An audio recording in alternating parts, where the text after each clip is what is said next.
Boa noite, queridos. Saudamos a todos com a paz do Senhor. Estamos felizes de estar na casa do Senhor. Esse é o primeiro culto de quarta-feira, desde o dia 16 de março. Foi a nossa última reunião aqui num culto de segunda-feira, um culto de oração. E nós estamos tendo a coragem de estar aqui para pregar a palavra de Deus e para nos juntarmos outra vez. Amém?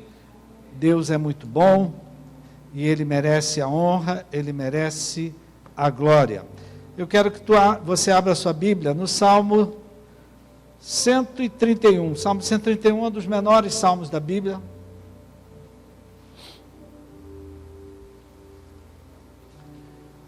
Nós queremos terminar no máximo 21 horas, tá bom?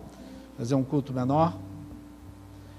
Eu fiquei impressionado, vindo agora à noite, né? A quantidade de pessoas muito pequena na rua. Você notou isso? Agora de noite. De dia, todo mundo por aí. Mas de noite, mais sossegado. Salmo 131.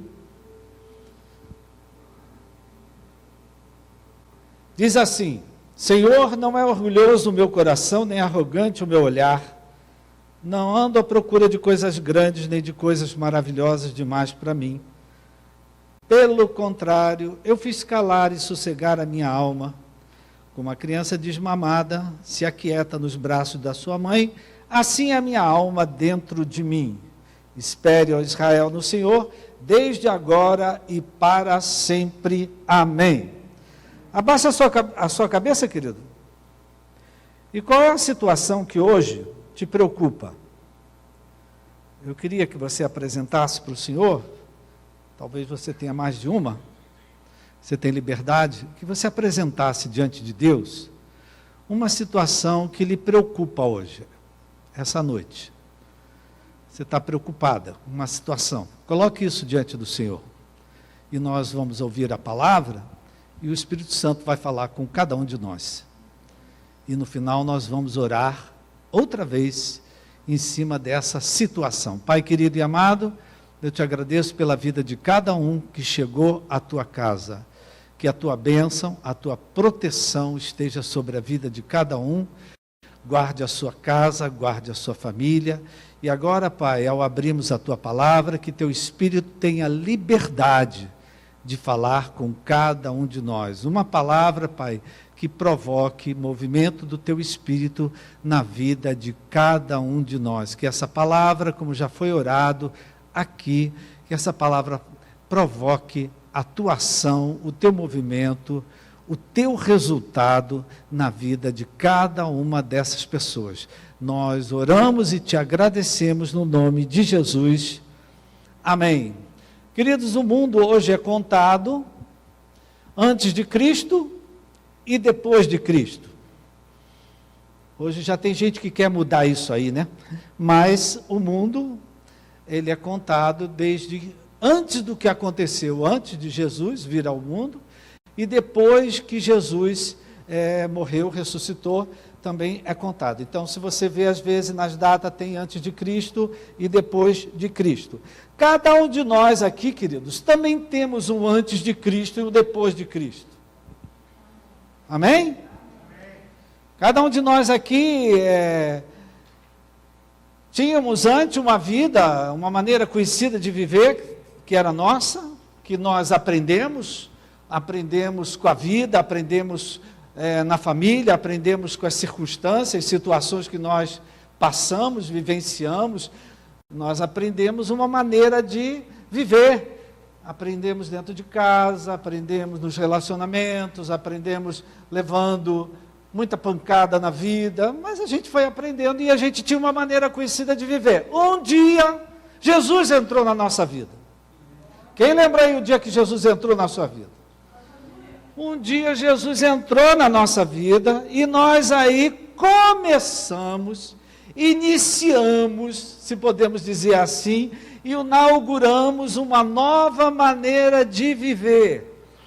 Passamos a viver uma nova vida, passamos a viver em novidade de vida, Não mais aquela vida que a gente tinha lá atrás, mas uma vida agora tendo Jesus Cristo como Salvador e como Senhor da nossa vida. E nós sempre tivemos ao nosso lado um ajudador, que é o Espírito Santo. O Espírito Santo é o nosso ajudador, nos ensinando, colaborando conosco para que a gente aprenda essa nova maneira de viver, essa nova vida, essa novidade de vida, tendo Jesus como Salvador, tendo Jesus como Senhor. Amém, queridos? No meu tempo, querido, quem aqui era ruim em matemática? Eu era ruim em matemática. Até hoje, né?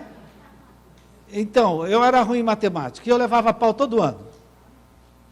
E aí minha mãe, naquele tempo, ela contratou um explicador. Era assim que se chamava antigamente, não é? A turma aí mais antiga. Tinha um explicador. Hoje é reforço, tem outros nomes. E o explicador, o que ele fazia? Ele, além daquela matéria que a gente recebia no colégio, na escola, o explicador, ele nos ensinava aquilo que a professora ou o professor tinha nos ensinado lá no colégio. Queridos, hoje nós também temos um explicador, que é o Espírito Santo. O Espírito Santo é que nos faz entender o que a gente não entende, como agora mesmo Pablo dizia aqui, às vezes a vida traz situações que você não entende, e o Espírito Santo é que nos explica, o Espírito Santo é que nos revela, o Espírito Santo é que nos dá entendimento. Às vezes a gente tem mais dificuldade com uma área, às vezes tem mais dificuldade com outra área, não é? Então ele vai nos ensinando, queridos, porque essa nova vida, essa novidade de vida, ela não é automática. Você quando aceita Jesus Cristo e vem aqui na frente, não faz um download e sai daqui uma nova criatura. Não. É uma nova vida, uma novidade de vida que é aprendida. Amém? Por isso que eu gosto de dizer sempre, todos nós aqui estamos na escola do Espírito Santo. Ele é o nosso professor, Ele é o nosso explicador, é Ele que nos dá poder, é Ele que nos dá orientação, é Ele que nos mostra o caminho, é Ele que nos dá a luz. Amém, queridos? E Ele é que está nos ensinando, e essa vida de nova vida, essa nova maneira de viver com Jesus Cristo como Senhor e Salvador, ela tem algumas exigências, ela tem às vezes alguns sacrifícios, ela tem às vezes algumas renúncias. Por isso é que Jesus diz, vinde a mim, vocês que estão cansados, sobrecarregados, exaustos, decepcionados, desapontados, vinde a mim e aprendei de mim. E Jesus acrescentou, porque eu sou manso e humilde de coração. Olha aqui, querido, Jesus já nos apresentando, lá no Evangelho, um grande atrapalhamento à obra que o Espírito Santo quer fazer na vida de cada um de nós. Jesus já aponta lá, no Evangelho de Mateus, né, um grande atrapalhamento que pode se tornar um obstáculo para o aprendizado dessa nova maneira de viver, tendo Jesus Cristo como Senhor e Salvador. Alguém diga amém. Amém. Né, querido? Você era dono da sua vida. Você fazia o que bem entendia. Hoje não é mais. Às vezes você pensa que ainda é. Não é? E às vezes Deus dá linha para você, mas na hora que tiver que embicar, Ele embica. Amém? Na hora que tiver que puxar a linha, Ele puxa. Então, queridos, hoje, o Espírito Santo é que está, e Jesus aqui está apontando, querido, um atrapalhamento, um obstáculo para a gente aprender, porque a gente tem falado de aprender. Vinde, aprender de mim, pastor Rafael insistiu, eu também insisti no domingo, aprender, não é? E Jesus aqui Jesus apontou lá no Evangelho de Mateus, no capítulo 11, versículo 28, né? Que às vezes o que é um impedimento para mim aprender essa nova vida, aprender a viver tendo Jesus Cristo como Senhor e Salvador? A falta de mansidão, a falta de humildade. Jesus disse, aprendei de mim que sou manso e humilde. A falta de submissão, a falta de obediência, a falta de sujeição, acatamento, a falta de receber a palavra de Deus. E Jesus falou isso. E qual seria, querido, o oposto? O oposto de tudo isso. O que é o oposto de mansidão? O oposto de humildade? Quem pode me dizer? Quê? Soberba. Arrogância. Orgulho. Amém, queridos? Não é? É o oposto disso tudo. Por isso é que eu vim aqui para esse salmo, querido. Porque a minha cabeça funciona assim. Eu costuro uma coisa na outra. Às vezes eu quero, vou pregar. Não, mas aí o Espírito Santo vem, não. Tu lembra que tu falou domingo? Então pega lá, tu alinhavou lá, agora pega de lá e continua. E vai em frente naquilo que tu estava falando. O Espírito Santo funciona assim comigo. Então você vê que eu estou sempre aqui alinhavando uma palavra na outra. Falamos aqui de Jesus lá, vinde a mim, os que estão cansados, já falamos no domingo. Pastor Rafael também é um alinhavador também, ele pega também muitas palavras e costura. Pastor João também muitas vezes também faz isso, pega uma palavra e alinhava na outra. E aqui, queridos, não é, Davi, eu peguei esse salmo porque Davi estava numa fase da vida dele, que ele já tinha aprendido por experiência própria algumas coisas. Quem é que aqui, querido, diz, na idade que eu estou, eu posso dizer que eu já aprendi algumas coisas? Já? Na idade que você está, você olha, não, tem umas coisas que eu já aprendi. Tem algumas coisas que você não precisa ficar me catequizando, porque tem umas coisas que pela experiência, pela vida que eu já vivi, pelo que eu já passei, eu já aprendi. E Davi aqui, queridos, nesse salmo, já tinha uma coisa que ele tinha aprendido por experiência própria, que o caminho do querer, o caminho da soberba, da arrogância, de querer em primeiro lugar o que ele quer, era um caminho que não levava a solução nenhuma. Ele já tinha experimentado isso na vida dele. Parece que Davi aqui já sabia o que o seu filho ia escrever lá na frente, que disse, né, que ele já sabia que a soberba precede a ruína.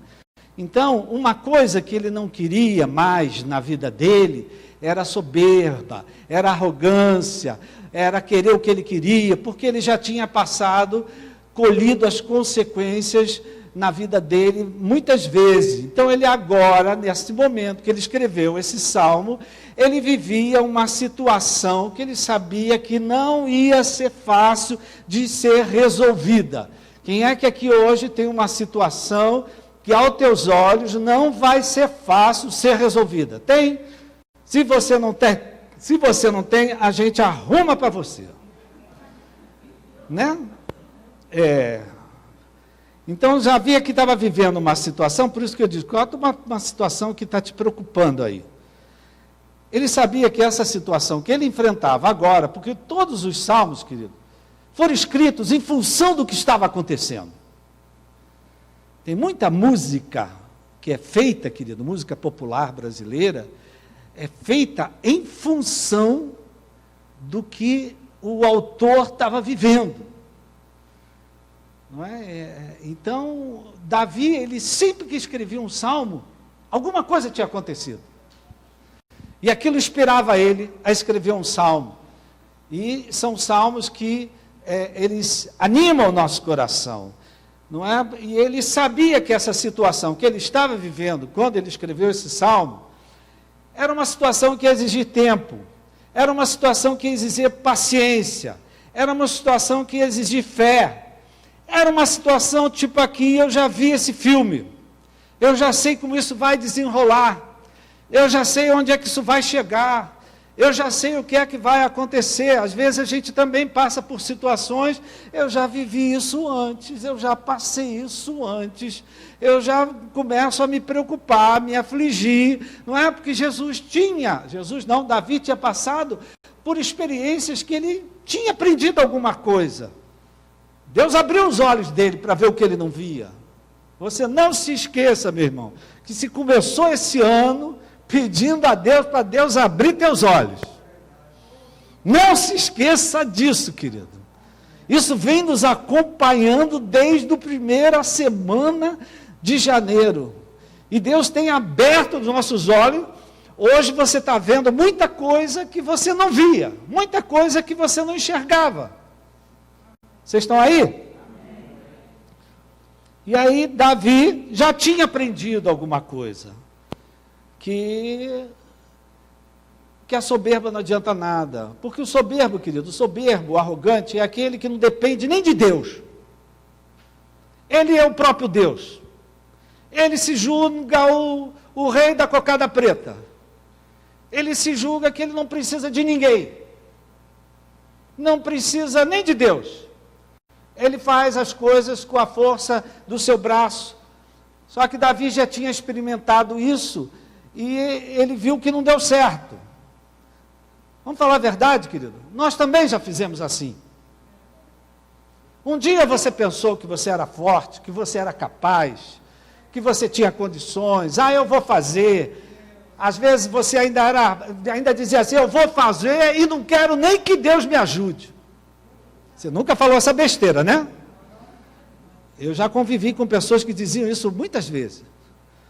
E só Deus sabe onde é que a vida delas foi parar. Então, Davi já tinha aprendido isso, querido. Então, ele aqui, por que a gente veio ao Salmo 131? Ele aqui nos ensina como aprender com Jesus. Jesus era manso, era humilde, ele toma o meu jugo, toma o meu senhorio na sua vida, o meu fardo é leve, o meu jugo é suave. E Davi aqui, queridos, ele está como que mostrando para a gente como é que a gente aprende a ser humilde.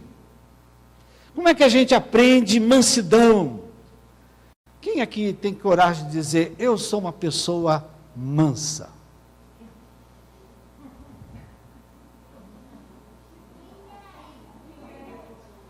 Tem alguém aqui que diz? Matias, você é manso, Matias?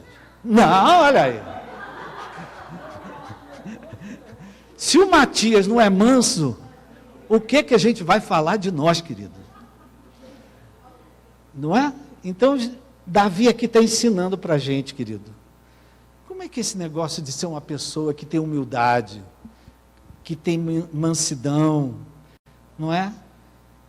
Olha só, querido, eu não sei qual era aqui a Bíblia não diz qual é a situação, alguns comentaristas especulam o que estava acontecendo, eu não sei qual é a situação, mas eu não sei também qual é a situação que você está vivendo hoje, que eu pedi para você colocar diante de Deus, que te preocupa, que traz angústia ao teu coração.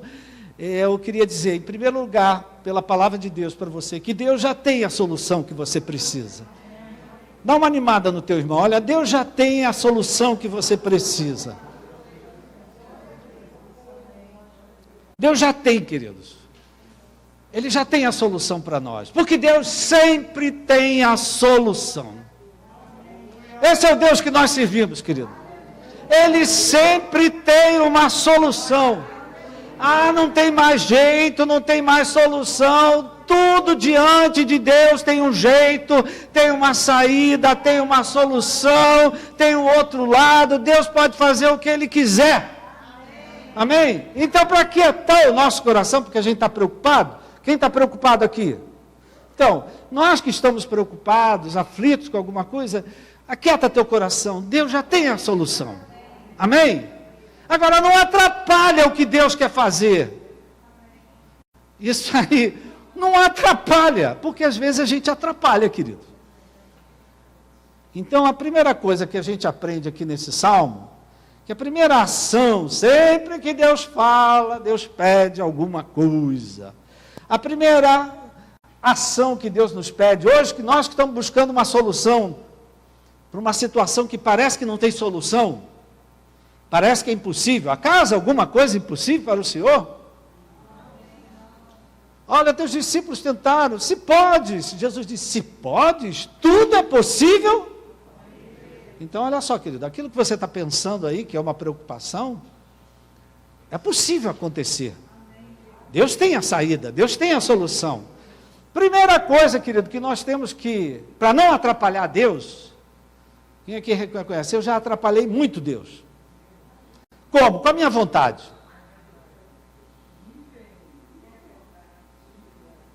A gente às vezes é impulsivo, a gente passa na frente de Deus. Então, primeira coisa, queridos, nós temos que aprender a resistir, a rejeitar, a lutar contra todo espírito de soberba. Quando eu falo de soberba, querido, é todo espírito de independência de Deus. Queremos viver um cristianismo sem senhorio. Independente, eu faço o que eu quero. Eu sou cristão, mas ao meu jeito. O que é isso, querido? Soberba, arrogância. Você quer viver um cristianismo independente de Deus. Às vezes você se acha superior, melhor que os outros, ao ponto de julgar os outros, ao ponto de acusar, condenar, excluir, apontar os outros. Isso aqui é um espírito de arrogância, é um espírito de soberba. É um espírito que é a pessoa que ela não quer depender de Deus, ela quer ser dono. Quem foi que foi mordido por esse espírito de orgulho, queridos? Quem foi que foi mordido por esse espírito de orgulho, de soberba e caiu do céu? Tu sabe muito bem, né? Então, querido, Davi estava aqui numa fase da vida dele, que ele não queria errar mais. Em geral, nós mais velhos, queridos, estamos cansados de errar. Então a gente quer fazer as coisas, eu quero fazer isso da maneira que me custe menos. Engraçado, né, querido? Às vezes nós queremos menos, porque às vezes menos é mais.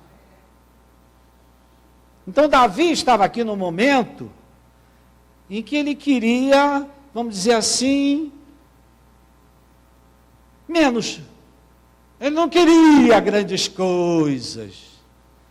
Ele não queria coisas sobrenaturais. Ele queria que Deus desse uma solução e que tudo ficasse bem para ele e para Israel.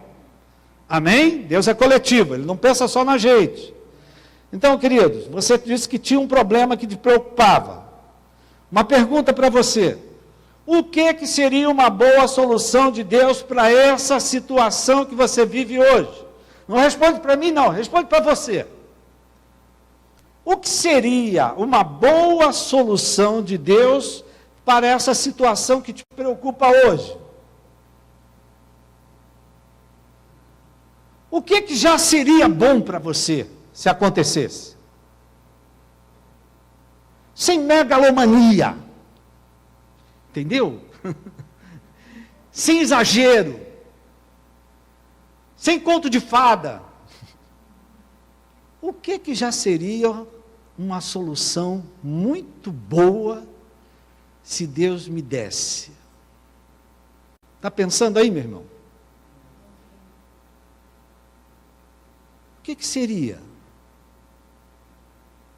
Aí alguém diz, ganhar na loteria que está acumulada.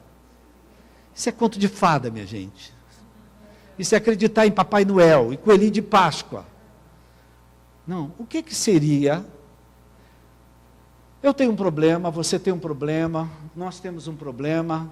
O que é que se Deus fizesse, para mim, eu já ia dar graças a Deus? Ninguém disse amém.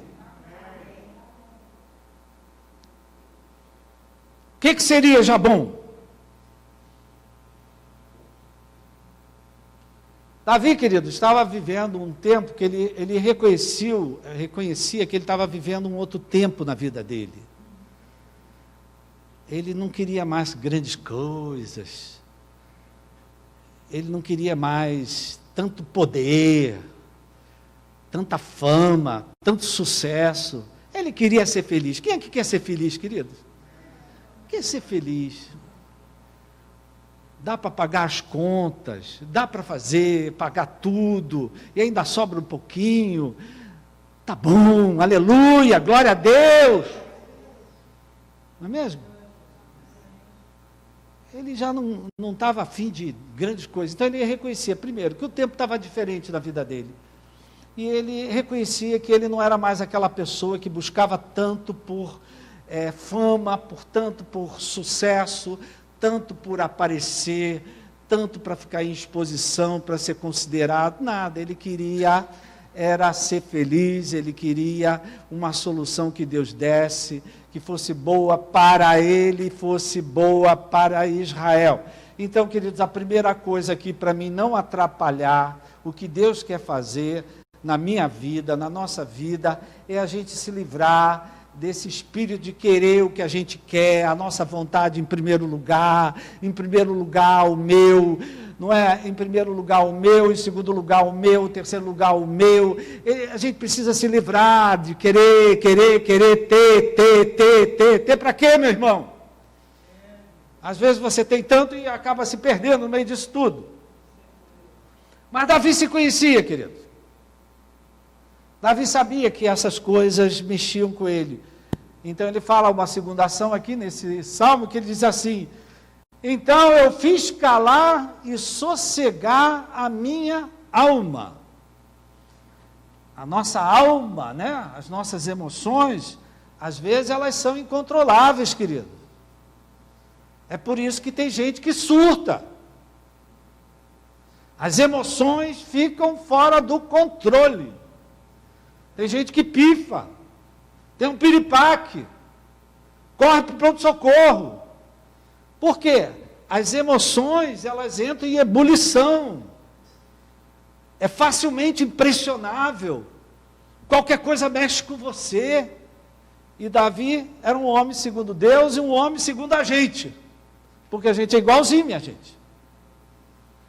Às vezes a gente, do nada, fica todo exaltado. Fica com falta de ar, fica com não sei o quê, né? Porque, querido, nós temos uma Constituição que às vezes a gente não fala para fora, mas a gente fala para dentro.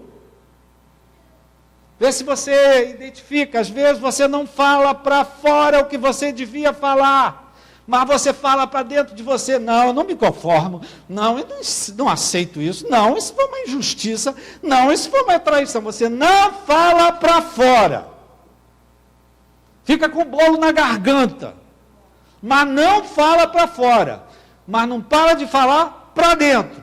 Estou falando besteira aqui, minha gente? E às vezes você até se ataca: bem feito para tu aprender, foi pouco. Da próxima vez ainda vem mais, tu vai ver só. Você entende, querido? Você não fala para fora, mas tu fala para dentro. E quando você fala para dentro, você se altera. A tua fisiologia se altera. A sua bioquímica se altera. E começa a aparecer uma porção de sintoma em você. Então, querido, a gente tem que controlar ele. Olha, sossega a tua alma. Fala aí para o teu irmão: meu irmão, sossega a tua alma. Amém, querido? Por quê, queridos? Às vezes você é parecido com algum de nós, que às vezes não fala para fora, não fala para fora, se engole, e aquilo te faz mal. Então Davi, ele disse: não, vou sossegar a minha alma. Cada um, querido, aqui sabe a alma que tem. Amém? Cada um conhece a voz da sua própria alma. Amém? E é aqui que coisa interessante que a gente descobre no livro de Salmos, aquilo que a gente descobriu lá atrás, onde o apóstolo Paulo diz para se vos irardes, não pequeis. Onde ele mostra que nós que temos a responsabilidade de controlar a nossa ira, a nossa raiva, a nossa vontade de quebrar as coisas, a vontade de quebrar a cara de alguém. Não é? Assim como lá o apóstolo Paulo diz para controlar, você controla aqui. O que o salmista aqui diz, querido? Sossegai, fiz calar e sossegar a minha alma. como a criança desmamada se aquieta nos braços da sua mãe, assim é a minha alma dentro de mim. Então, querido, cada um de nós aqui tem a responsabilidade. Esse é um cristianismo responsável. Eu tenho a responsabilidade de calar e sossegar minha própria alma. É para isso que Deus me deu o Espírito Santo. É para isso que Deus me deu o ajudador. É para isso que Deus me deu o explicador, que é o Espírito Santo. Ele é que me ajuda a sossegar a minha alma. E aí a pessoa corre para o psiquiatra, a pessoa corre para o psicólogo, a pessoa corre para o pronto-socorro. Pronto-socorro não sossega a alma de ninguém, ele te dopa, ele te bota, dá um remédio, você vai para casa babando, mas a alma não sossega, porque quando ela acordar, ela vai se preocupar outra vez. Olha, quem está falando é um médico, tá? Tem hora que psiquiatra não resolve, diazepam na veia não resolve. Você tem que sossegar a tua alma. E aqui é engraçado, né, querido?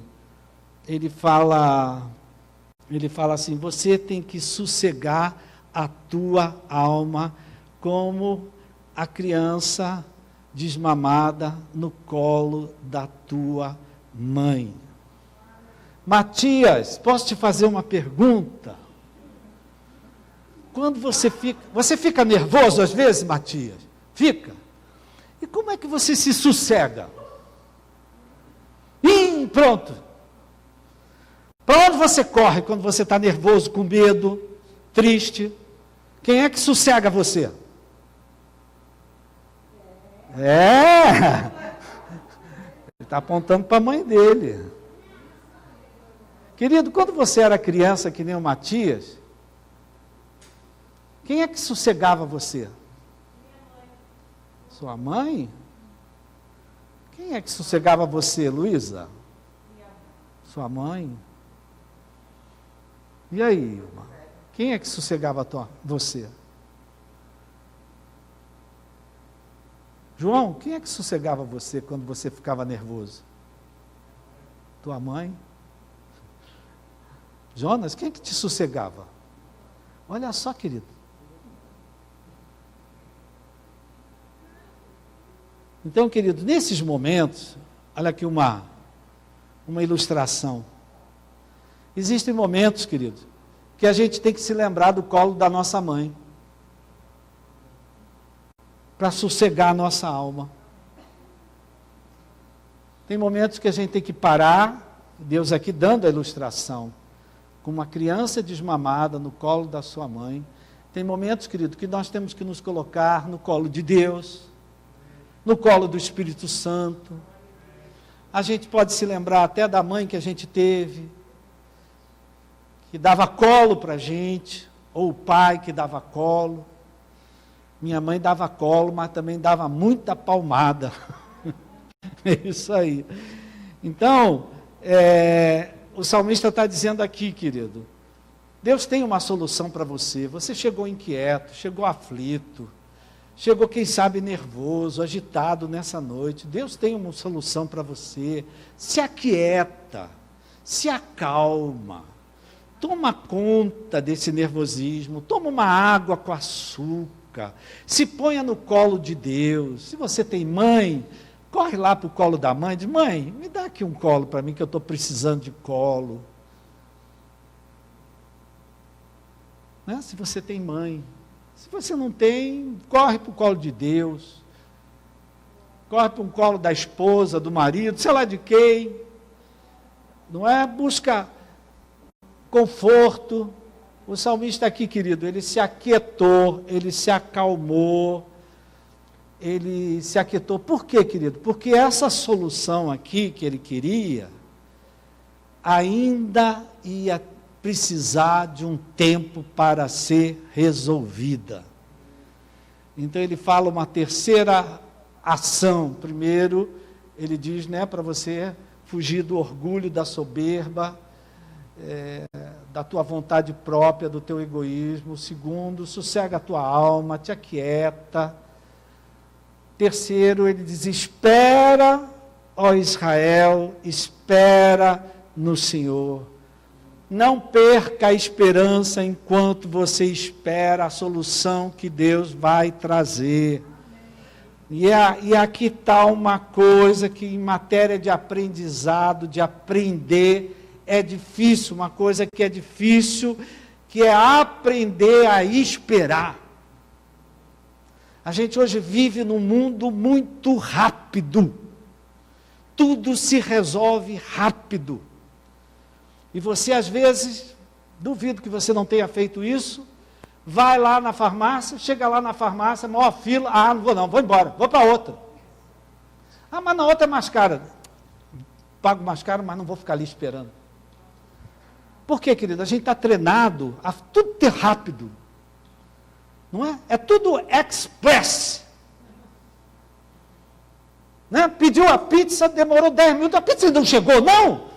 Meu Deus, peraí, dá um tempo. Ai, olha aí. Vem fria, é isso mesmo. Não tem graça nenhuma.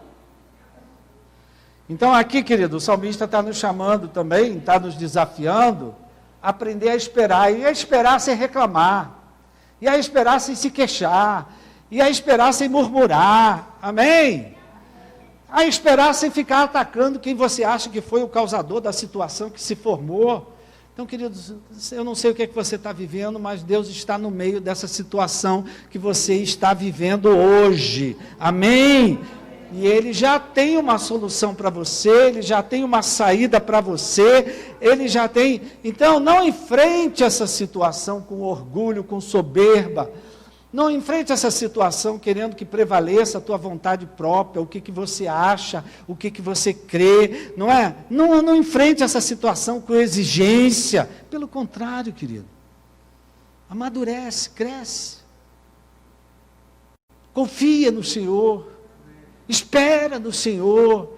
Amém? Sossega a tua alma, quieta a tua alma, tenha paciência que no momento certo a solução vai chegar e vai acontecer aquilo que é melhor para você e para o teu Israel, né? Davi diz, espera, ó Israel, no Senhor, desde agora e para sempre. Quer dizer, Deus, Ele tem o melhor para mim e Ele tem o melhor para o meu Israel, aqueles que estão ao meu redor, a minha família, a minha casa. A solução de Deus não é egoísta. A solução de Deus não vai prevalecer uma pessoa. A solução de Deus vai prevalecer a todos que estão ao redor de você. Então, meu irmão, receba essa pequena palavra para a sua vida hoje. Não é? Talvez você tenha chegado aqui inquieto, preocupado, aflito com alguma coisa, não é? Confia no Senhor, confia no Senhor. A vontade dEle é soberana, como já foi dito aqui, é boa, é perfeita, é agradável. Espera, mas espera sem reclamar. Espera, mas espera sem se queixar. Espera, mas espera com esperança, porque Deus vai agir, Deus vai operar, Deus vai fazer. No entanto, Ele diz, espere pelo Senhor.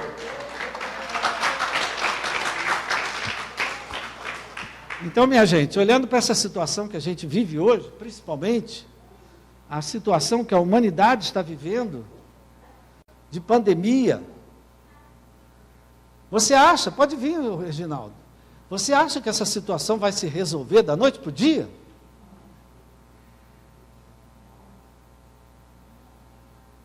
Acha que a vacina vai chegar?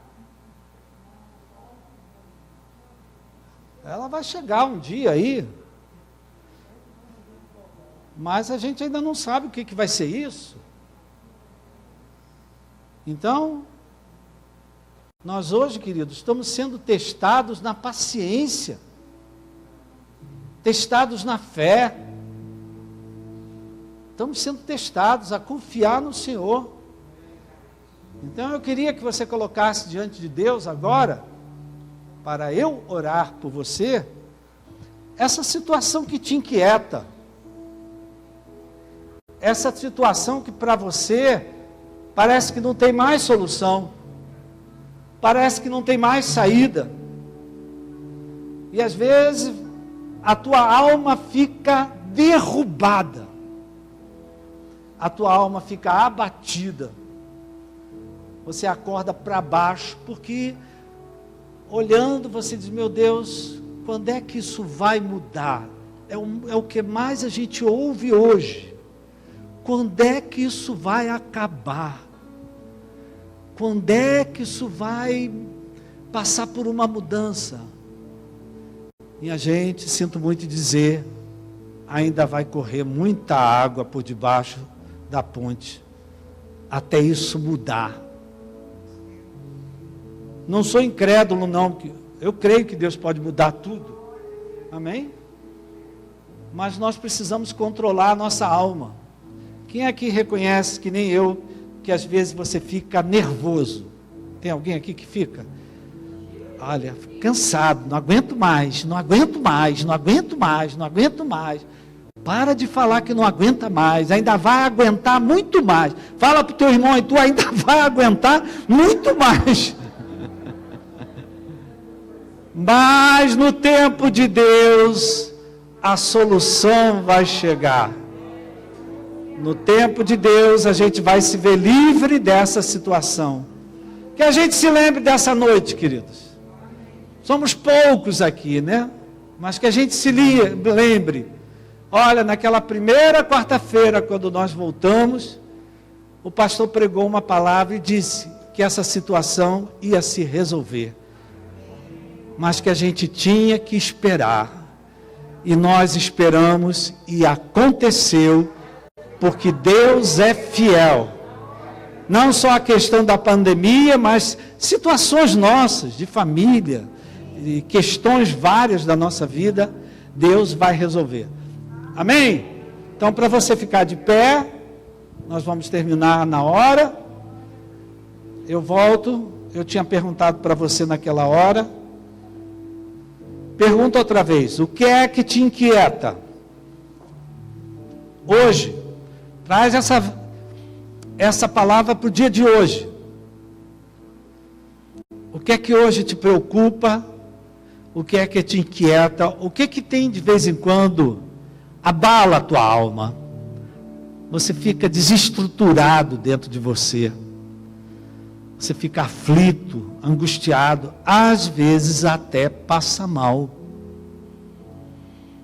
Tem sintomas e tem que tomar remédio, de tão angustiado que você fica dentro de você. Então, Pai querido, nós queremos te agradecer pela tua palavra. A tua palavra é fonte de cura, é fonte de restauração, é fonte de salvamento, é fonte de livramento. A tua palavra é ela que nos fortalece, nos revigora. Queremos te agradecer pela presença do Espírito Santo, que nos faz enxergar o que a gente não estava vendo. Estamos vivendo dias, Pai, estamos vendo coisas que a gente nunca tinha observado antes, não só na nossa vida, mas na nossa família, no nosso trabalho, em tudo que nós estamos vivendo. Então, meu Pai, eu queria pedir que no teu amor, na tua graça, na tua misericórdia, aquele que chegou aqui hoje com a alma desassossegada, inquieto, cheio de pensamentos pessimistas, negativos, pensando sempre no pior, já desesperado, achando que não tem saída, que não tem... Sossega essa alma, Pai. Ajuda que a unção do Teu Espírito venha, que o óleo do Teu Espírito seja derramado e aquiete esse coração, aquiete esses pensamentos, aquieta essa vida, que ele tenha força para ficar de pé, para esperar e esperar no Senhor, porque o Senhor tem o melhor, não só para ele, não só para ela, mas o Senhor tem o melhor para a sua casa, para a sua família e para todos que estão ao seu redor. Pela fé, querido, levante as suas mãos e já agradeça a Deus. Agradeça a Deus. Mostre a Deus gratidão, ações de graça. Obrigado, meu Deus. Obrigado, meu Deus. Obrigado, meu Deus. Porque o Senhor é fiel, o Senhor não nos abandona e o Senhor tem sempre a solução. Obrigado, Jesus. Obrigado, a tua obra foi perfeita, a tua obra foi completa. Perdoa, Pai, a nossa soberba, a nossa arrogância. Perdoa, Pai, quando a gente acha que vai resolver na marra, na força, na violência do nosso... Perdoa, Pai. Somos crianças. Ainda estamos amadurecendo, Pai. Ainda estamos aprendendo. Meu Pai, sossega a nossa alma, Pai. E que nós saibamos esperar. Mas esperar com confiança. Esperar com esperança, porque Deus faz muito além do que a gente pede ou imagina. Muito obrigado, Pai, nós te damos graças no nome de Jesus. Amém. Uma grande salva de palmas ao Senhor.